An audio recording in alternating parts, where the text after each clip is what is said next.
Find value of coefficient of friction. हमें इसमें किसकी वैल्यू बतानी है बेटा? कोएफिशिएंट। क्वेश्चन क्या है? Two particles having mass 5 gram and carrying charge 1 × 10⁻⁷ coulomb stage in limiting equilibrium on a horizontal table with a separation of 10 centimetre between them. और बेटा ईच पार्टिकल और टेबल के बीच का जो कोएफिशिएंट ऑफ फ्रिक्शन है वो क्या है? सेम है। हमें इसी कोएफिशिएंट ऑफ फ्रिक्शन की क्या बतानी है? वैल्यू। तो ये जो कोएफिशिएंट ऑफ फ्रिक्शन वाला टॉपिक है बेटा, तुम कौन सी क्लास में पढ़ चुके हो? 11th क्लास में। वहां पर तुम्हें पढ़ाया गया था, एक बार याद दिला देता हूं, कि कोई हॉरिजॉन्टल अगर सरफेस है उस पर कोई पार्टिकल रखा है तो weight vertically downward mg। Normal reaction क्या होगा बेटा? n। अगर हम इस पर इधर कोई फोर्स लगाते हैं, अप्लाइड फोर्स, तो फ्रिक्शन किधर लगेगा बेटा? इधर लगेगा। और by laws of friction F, friction directly proportional to normal reaction. Proportionally का साइन हटाएंगे तो कोएफिशिएंट क्या आ जाएगा बेटा? म्यू आ जाएगा। म्यू को क्या बोलते हैं? Coefficient of friction. तो म्यू क्या हो गया? F/n, F और n का रेशियो। यही है कोएफिशिएंट ऑफ फ्रिक्शन। इसके अलावा बेटा n इक्वल क्या हो जाएगा? n इक्वल हो जाएगा mg। तो देन यहां से फ्रिक्शन क्या हो जाएगा? यहां से फ्रिक्शन हो जाएगा म्यू n, और n की जगह हम क्या लिख सकते हैं? mg। तो ये तो बात हो गई बेटा किसके बारे में? कोएफिशिएंट ऑफ फ्रिक्शन के बारे में। अब बात कर लेते हैं इस वाले न्यूमेरिकल के बारे में। तो इसमें क्या है बेटा? दो पार्टिकल। तो मान लो बेटा ये रहे वो दो पार्टिकल, ये रही वो टेबल,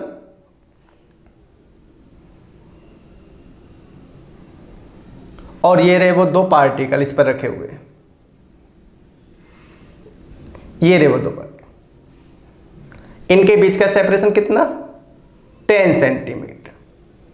पार्टिकल का मास गिवन है, चार्ज गिवन है 10⁻⁷ कूलम, 1 × 10⁻⁷ कूलम। तो बेटा लाइक चार्ज, लाइक अलग वर्ड है, इक्वल अलग वर्ड है। तो ये लाइक भी है, मतलब दोनों सिमिलर भी हैं, और दोनों का मैग्नीट्यूड भी क्या सेम है, लाइक भी है, इक्वल भी है।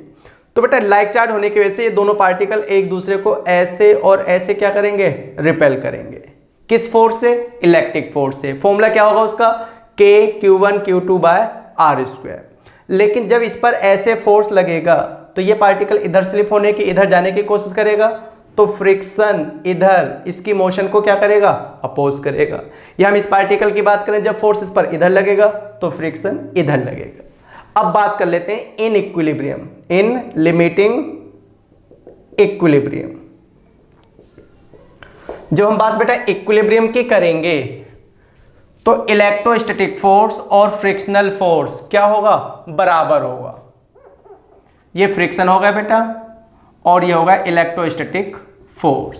तो in equilibrium friction F electrostatic force के क्या होगा? इक्वल होगा। इक्विलिब्रियम का मतलब है क्या बेटा? Resultant force on each particle is 0। Limiting equilibrium का मतलब क्या है? Resultant force on each particle, यानी कि इन दोनों फोर्स का सम क्या होगा? 0 होगा। इसका मतलब ये हुआ कि ये दोनों फोर्स इक्वल है और अपोजिट है, इस पार्टिकल के लिए भी और इस वाले पार्टिकल के लिए भी।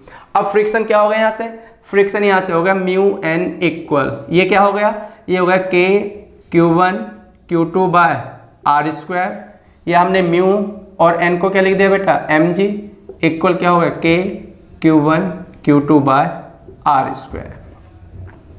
म्यू की वैल्यू हमें निकालनी है। m मास कितना? 5 ग्राम, 5 × 10⁻³ kg। g की वैल्यू 9.8 होती है बेटा, 10 भी गिवन हो सकती है।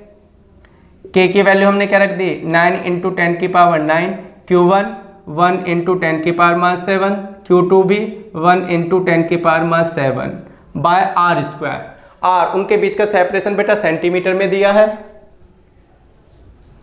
सेंटीमीटर में दिया है, उसको हम मीटर बना लेते हैं। तो 10 × 10⁻², ऐसा करके ये क्या हो गया? मीटर में, और इसका स्क्वायर कर दिया। अब सॉल्व तुम करते रहना। म्यू की वैल्यू क्या जाएगी? 0.18। No unit, coefficient of friction की कोई यूनिट नहीं होती। तो बात समझ में आई बेटा? Two particle having mass 5 gram and carrying charge. तो two particle each having mass इतना और कैरिंग चार्ज इतना। तो बात समझ में आई बेटा, इसको करो। देखो बेटा क्या क्वेश्चन है, a free pith ball a of mass 8 gram carries a charge of 5 × 10 की power minus 8 coulomb. What must be the nature and magnitude of the charge that should be given to other pith ball be fixed 5 cm below the former ball so that upper ball remains steady। तो सबसे पहले बेटा पिथ का इतना कोई बहुत बड़ा मतलब तो नहीं है, लेकिन पिथ बॉल क्या है? पिथ बॉल होती है बेटा small and light weighted ball. Small and light weighted मतलब एक छोटी सी बॉल होती है बेटा और लाइट बहुत हल्के मास की होती है, which take up charge easily, जो मतलब चार्ज को इजियली क्या कर लेते हैं बेटा, टेकअप कर लेती है, पिकअप कर लेते हैं, मतलब जिस पर आसानी से चार्ज क्या हो जाता है बेटा, इकट्ठा हो जाता है। ऐसी स्मॉल और लाइट वेट बॉल को हम क्या बोलते हैं बेटा, पिथ बॉल बोलते हैं। अब बात करते हैं क्वेश्चन की। तो बेटा पिथ बॉल ए, ये रही पिथ बॉल ए, कैरिंग मास 8 ग्राम, 8 × 10 की पावर मास 3 kg, चार्ज Q 5 × 10 की पावर -8 कूलम।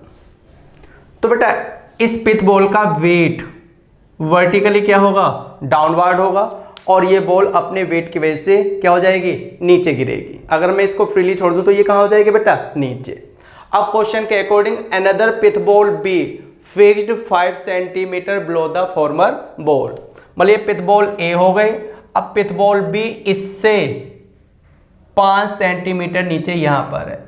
कितना डिस्टेंस हो गया बेटा यहां से यहां तक के, डिस्टेंस हो गए 5 सेंटीमीटर, मीटर में इतना। अब क्वेश्चन ये है कि इस बॉल पर कितना चार्ज होना चाहिए और कैसा, पॉजिटिव या नेगेटिव, जिससे कि ये बॉल यहां पर क्या रहे, स्टेशनरी रहे। तो बेटा इस बात को ऐसे समझ लो कि एक तो इस पे फोर्स लग रहा है, नीचे इसका वेट वर्टिकली डाउनवर्ड, और अगर ये बॉल इसको क्या करे, अट्रैक्ट करे, तो इस पे ज्यादा फोर्स हो जाएगा, तो फिर क्या ये स्टेशनरी रह सकती है, नहीं रह पाएगी। तो देखो बेटा इस बॉल को, इसे क्या करना चाहिए, रिपेल करना चाहिए, रिपेल। भाई दिस बॉल रिमेन स्टेशनरी, इसका मतलब ये है कि इस पर रिजल्टेंट फोर्स क्या होना चाहिए, 0 होना चाहिए, मतलब जितना इसका क्या है वेट है उतना ही फोर्स इस पे ऊपर की तरफ लगना चाहिए, तब तो ये यहाँ पर बैलेंस हो सकती है, स्टेशनरी रह सकती है। तो अब बात आती है ये फोर्स लगाएगा कौन इस पर, तो ये फोर्स लगाएगा ये वाली दूसरी पिथ बॉल। तो बेटा इस बॉल पर एक फोर्स लग रहा है नीचे और दूसरा फोर्स इसकी वजह से कहाँ लगना चाहिए, ऊपर। अगर ये बॉल भी इस पे नीचे की तरफ फोर्स लगाएगी तो फिर तो बॉल नीचे ही गिर जाएगी, फिर वो स्टेशनरी कैसे रहेगी। तो स्टेशनरी रहने के लिए क्या जरूरी है कि जितना पिथ बॉल ए का वेट है उतना ही पिथ बॉल बी की वजह से इस पर क्या लगना चाहिए, इलेक्ट्रिक फोर्स लगना चाहिए, जिससे कि दोनों फोर्स एक दूसरे को क्या कर दें, कैंसल आउट कर दें, और ये बॉल यहाँ पर स्टेशनरी रहे। तो देखो बेटा फिर से 4 pith ball A to B stationary. बेटा पिथ बॉल ए यहां पर क्या रहेगी, स्टेशनरी रहेगी। ऐसा कब होगा, ऐसा होगा जब एफ ई इक्वल क्या होगा, एम जी, मतलब पिथ बॉल का वेट उस पर लगने ए वाले इलेक्ट्रिक फोर्स के इक्वल एंड अपोजिट होगा। मान लो बेटा इस पर जो चार्ज है, इसको चार्ज हम Q1 लिख देते हैं, इसको चार्ज क्या लिख देते हैं, Q2। तो एफ ई क्या हो जाएगा, K Q1 Q2 by R² equal क्या, mg। इसमें K की वैल्यू 9 × 10 की पावर 9, Q1 5 × 10 की पावर -8, Q2 हमें फाइंड करना है, R 5 सेंटीमीटर, 5 × 10 की पावर -2, ये मीटर होगा, इसका स्क्वायर। M कितना, M है 8 ग्राम, मतलब 8 × 10 की पावर -3 और इंटू 9.8, जब तक की वैल्यू ना दी जाए। तो बेटा यहाँ से Q2 की वैल्यू तुम निकाल लेना जो भी आएगी। और कैसा नेचर, कैसा होगा, नेचर होगा पॉजिटिव, मतलब अगर पिथ बॉल ए पॉजिटिव है तो Q2 भी क्या होगी, पॉजिटिव, तभी ये एक दूसरे को क्या करेंगे, रिपेल करेंगे। और अगर Q1 नेगेटिव होती तो ये भी क्या होना चाहिए था, नेगेटिव होना चाहिए था। तो बात समझ में आई बेटा? क्या बात समझ में आई? कि वहां पर भी पिछले क्वेश्चन में भी इक्विलिब्रियम की बात चल रही थी, लेकिन वहां पे फ्रिक्शन इन्वॉल्व था। यहां पे भी इक्विलिब्रियम की बात चल रही है, लेकिन यहां पर इन्वॉल्व है वेट। इलेक्ट्रिक फोर्स दोनों में कॉमन है। मैं इलेक्ट्रिक फोर्स का रिलेशन बना रहा हूं, कभी वेट के साथ, कभी फ्रिक्शन के साथ। लिखो बेटा,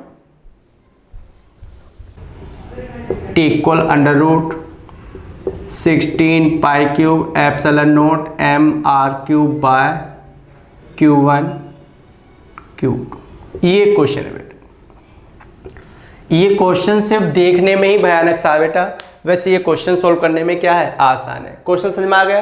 क्वेश्चन ये कि a particle of mass m and carrying charge Q1 negative charge is moving around a positive charge particle Q2 in a circle of radius r, so that period of revolution of negative charge Q1 around या about Q2 is given by this।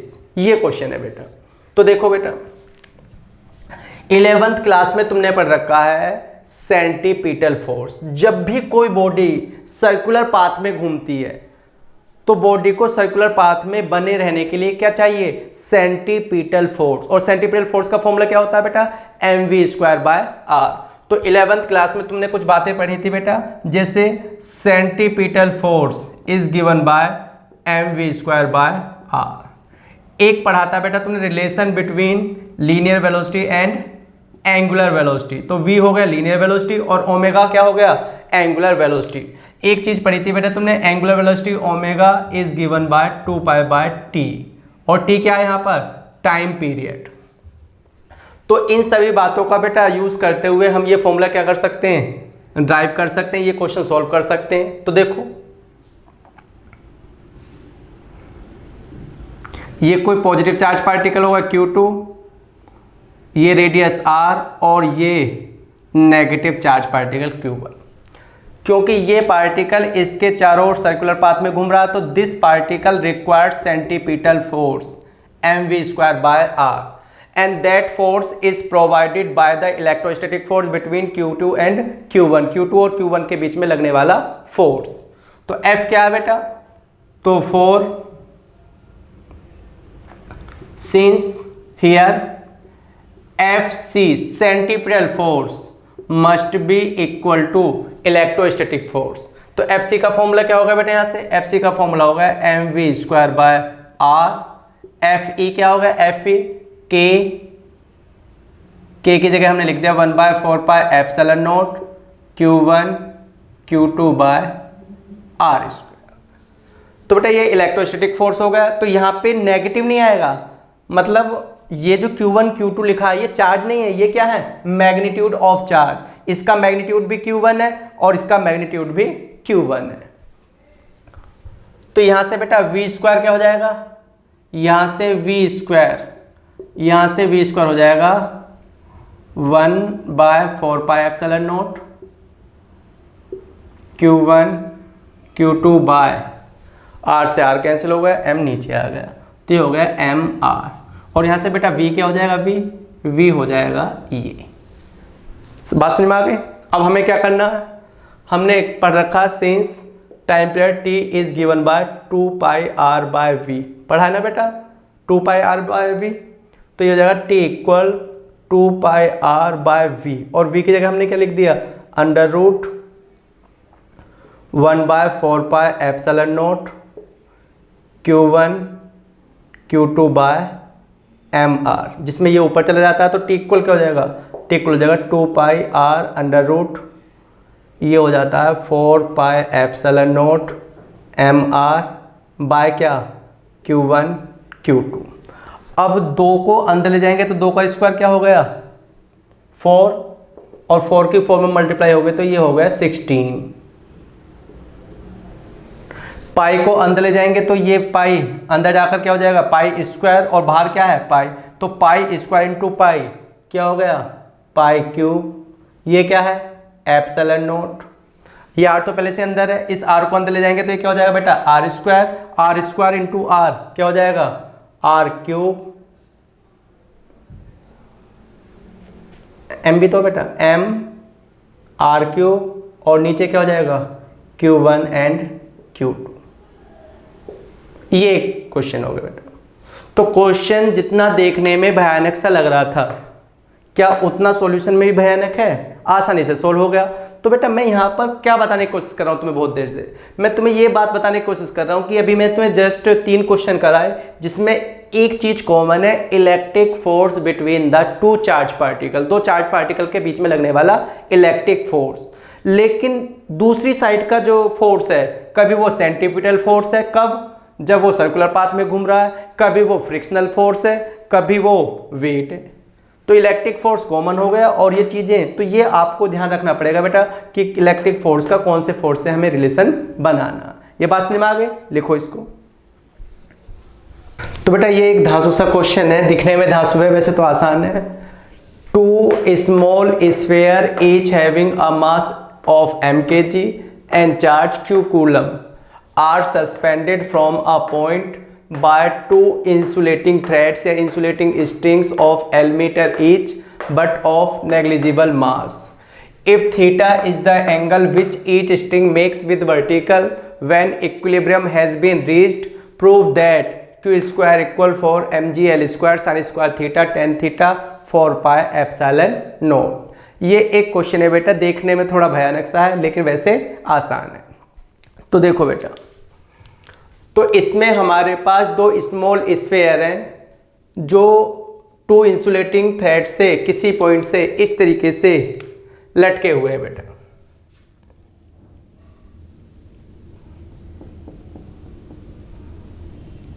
ये vertical line हो गई और ये 2 strings हो गई। ये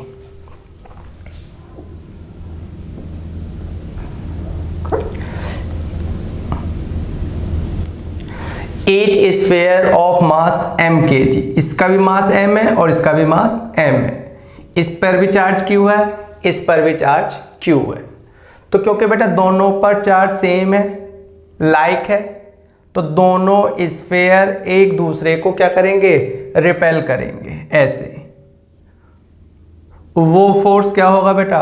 वो फोर्स होगा इलेक्ट्रोस्टैटिक रिपल्सन, इलेक्ट्रोस्टैटिक फोर्स। इसका वेट भी वर्टिकली डाउनवर्ड होगा mg और इसका वेट भी वर्टिकली डाउनवर्ड होगा। इसके अलावा इस रस्सी में बेटा ऐसे क्या होगा? टेंशन होगा। क्वेश्चन ये दिया गया है कि नाउ मान लो बेटा अभी क्या है? Equilibrium has been attained. Question में दिया गया है कि इक्विलिब्रियम हैज बीन अटेन्ड, ये फोर्स होगा बेटा। तो इक्विलिब्रियम में ईच स्ट्रिंग, ये वाली स्ट्रिंग भी और ये वाली स्ट्रिंग भी इस वर्टिकल के साथ कितने एंगल बनाती है? थीटा एंगल बनाती है। तो क्वेश्चन ये है कि अब हमें प्रूव करना है कि क्यू स्क्वायर इक्वल क्या होगा? 4 mg L square sine square theta tan theta 4 pi epsilon not होगा। तो देखो बेटा हम क्या कर रहे हैं, हम इस टी के क्या कर रहे हैं बेटा? कंपोनेंट कर रहे हैं। ये टी दिखाई दे रहा है तुम्हें? टी ये वाला, इस टी के कंपोनेंट कर रहे हैं। तो बेटा थीटा ये है तो थीटा ये भी होगा, टी का ये कंपोनेंट होगा टी कॉस थीटा और टी का ये कंपोनेंट होगा टी साइन थीटा। अब बेटा इन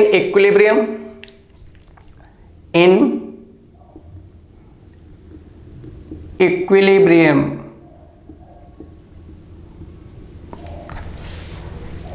टी साइन थीटा क्या होगा बेटा? इलेक्ट्रोस्टैटिक फोर्स के इक्वल होगा। T sine theta equal force F और टी कोस थीटा बराबर किसके होगा? mg के इक्वल होगा। अब हम ऊपर को नीचे से डिवाइड कर लेते हैं, तो साइन बाय कोस क्या हो गया? टेन थीटा इक्वल क्या? f बाय mg, या क्रॉस मल्टीप्लाई से f बराबर हो गया mg टेन थीटा। यहाँ रुक जाते हैं बेटा। अब अभी हमें यहाँ पे पहुँचना है, तो अभी हम कहाँ पे पहुँच गए हैं? f बराबर mg टेन थीटा। मान लो बेटा हमने उसको O लिख दिया, इसको A लिख दिया, इसको B लिख दिया। क्वेश्चन के अकॉर्डिंग इंसुलेटिंग थ्रेड की लेंथ कितनी दी है? L, तो ये भी L मीटर है और ये भी L, तो इसको बेटा L लिख देते हैं। ये मिड पॉइंट है, चलो इसको क्या लिख देते हैं? M लिख देते हैं। तो ये ट्राइंगल दिखाई दे रहा है O B M in triangle O B M. बेटा ट्राइंगल ओ बी एम में साइन थीटा क्या होगा, sine theta, sine theta, sine theta हो जाएगा perpendicular B M by hypotenuse O B, मतलब इक्वल टू एल। तो बी एम इक्वल हो जाता है एल साइन थीटा। ये यहां से यहां तक के डिस्टेंस हो गए बेटा बी एम। तो दोनों चार्ज पार्टिकल, दोनों स्फीयर के बीच का सेपरेशन क्या हो जाएगा, तो देयरफॉर ए बी, जिसको हम आर की जगह यूज करेंगे, वो क्या हो जाएगा ट्वाइस ऑफ बी एम, मतलब 2l साइन थीटा। यहां तक बात समझ में आ गया बेटा, साइन थीटा। अब हम क्या करते हैं, एफ इन दोनों के बीच का इलेक्ट्रोस्टैटिक फोर्स होगा, तो एफ की जगह लिखा k q1 q2 q square by r square. R क्या है, आर है दोनों पार्टिकल के बीच का separation equal to A B, equal क्या हो जाएगा mg tan थीटा। अब k को हम लिख दिया 1/4 pi epsilon naught q square by 2l sine theta का whole square, 2l sine theta का होल स्क्वायर इक्वल क्या हो गया mg tan थीटा। तो अब क्रॉस मल्टीप्लाई से क्या हो जाएगा बेटा, अब क्रॉस मल्टीप्लाई से हो जाएगा q स्क्वायर इक्वल 2 का स्क्वायर 4, तो 4 mg l स्क्वायर साइन का square sine square theta into tan theta और इंटू 4 पाई एप्सिलॉन नॉट। बात समझ में आई बेटा। तो ये एक देखने में थोड़ा सा डिफिकल्ट सा क्वेश्चन था, लेकिन आसानी से हो गया। तो बेटा इक्विलिब्रियम में इस पर नेट फोर्स, इक्विलिब्रियम कहने का मतलब क्या है बेटा, नेट फोर्स, रिजल्टेंट फोर्स क्या है, 0 है। तभी तो T sine theta equal F, क्योंकि टी साइन थीटा एफ को क्या कर देगा, बैलेंस कर देगा। T cos theta equal M G, ये इसको बैलेंस कर देगा, रिजल्टेंट फोर्स 0 हो जाएगा। तो इक्विलिब्रियम कहने की कंडीशन क्या है बेटा, कि हॉरिजॉन्टल फोर्स को बैलेंस कर देगा और वर्टिकल फोर्स को बैलेंस कर देगा। इसलिए टी साइन थीटा इक्वल क्या हो गया, एफ हो गया। टी कोस थीटा बराबर क्या हो गया, M G. Sine by cos क्या होगा, tan theta equal F by M G, तो एफ इक्वल क्या हो गया, M G tan theta. F क्या है बेटा, के Q1 Q2 bye r square, तो के क्यू स्क्वायर बाय डिस्टेंस कितनी हो गई, सेपरेशन ए बी का होल स्क्वायर। और इस तरीके से बेटा ये यहां पर आ गया। करो बेटा। क्वेश्चन है कि फिर से हमारे पास दो स्मॉल स्फीयर है, each of mass m kg and charge q coulomb are suspended by 2 insulating strings of equal length L from a hook fixed to a stand. The whole setup is taken in satellite into space where there is no gravity. What is the angle between two strings and tension each string in space?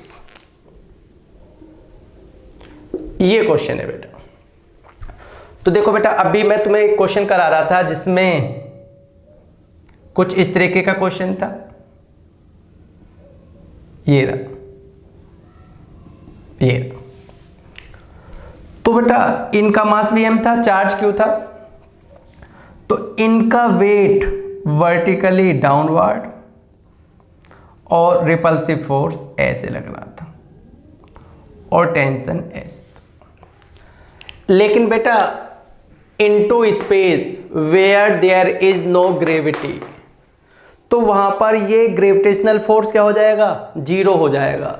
तो ये बेटा ये जो दोनों balls हैं, दोनों sphere हैं, are in the state of weightlessness in the space. Satellite के अंदर स्पेस में बेटा ये दोनों बॉल कैसी सिचुएशन में होंगे, कौन सी स्टेट में होंगी, वेटलेसनेस सिचुएशन में होंगी। तो वहां पर इनका वेट क्या हो जाएगा, 0। ओनली फोर्स जो इन पे लगेगा वो क्या होगा, टेंशन और रिपल्सन। तो दोनों बॉल जब एक दूसरे को रिपेल करती हुई चली जाएंगी, तो रिपेल करती हुई चली जाएंगी और इस तरीके से would become horizontal due to repulsive force. बात समझ में बेटा। अभी पहले वाले क्वेश्चन में वो कुछ इक्विलिब्रियम इस तरीके से अटेन हुआ था क्योंकि उस पर इलेक्ट्रोस्टैटिक फोर्स भी लग रहा था और वेट भी लग रहा था। लेकिन बेटा अभी वेट क्या हो गया, 0, तो ओनली रिपल्सिव फोर्स लग रहा है, जिसकी वजह से the strings would become horizontal like this. तो बेटा ये इन स्पेस जहां पर ग्रेविटी क्या है, 0 है, तो जी 0 वाली कंडीशन में एम जी 0 हो जाएगा। तो ये एक सिचुएशन क्या हो जाएगी, ये सिचुएशन हो जाएगी, ये ओनली रिपल्सिव फोर्स लगेगा, जिसकी वजह से रिपेल होते हुए वो इस तरीके से स्ट्रिंग्स क्या हो जाएंगी, हॉरिजॉन्टल हो जाएंगी। तो बेटा ऐसे जो फोर्स लग रहा है वो एफ है, या ऐसे भी जो फोर्स लग रहा है वो एफ है, और रस्सी में ऐसे क्या होगा, टेंशन होगा। तो एक तो बेटा दोनों स्ट्रिंग्स के बीच का एंगल, क्योंकि ये हॉरिजॉन्टल होगा तो दोनों स्ट्रिंग के बीच का एंगल क्या हो गया, 180। तो इसका जवाब तो ये मिल गया बेटा कि what is the angle between two strings. तो उस सिचुएशन में स्ट्रिंग्स के बीच का एंगल क्या होगा, 180 होगा। और दूसरा है टेंशन इन ईच स्ट्रिंग। तो बेटा टेंशन किसके इक्वल होगा, रिपल्सिव फोर्स के इक्वल होगा। कितना होगा, T बराबर F K Q1 Q2 यानी कि Q² बाय बेटा ईच स्ट्रिंग, ये भी L है, ये भी L है, तो ये भी L है और ये भी L है, तो यहाँ से यहाँ तक की डिस्टेंस कितनी हो गई, 2L। तो ये हो जाएगा 2L का होल स्क्वायर, इतने न्यूटन फोर्स लगेगा या टेंशन होगा। तो बेटा रस्सी में कितना टेंशन होगा, K Q² बाय 2L का होल स्क्वायर। K की जगह हम लिखना चाहें तो 1/4πε0 भी लिख सकते हैं। तो बात समझ में आ गई बेटा।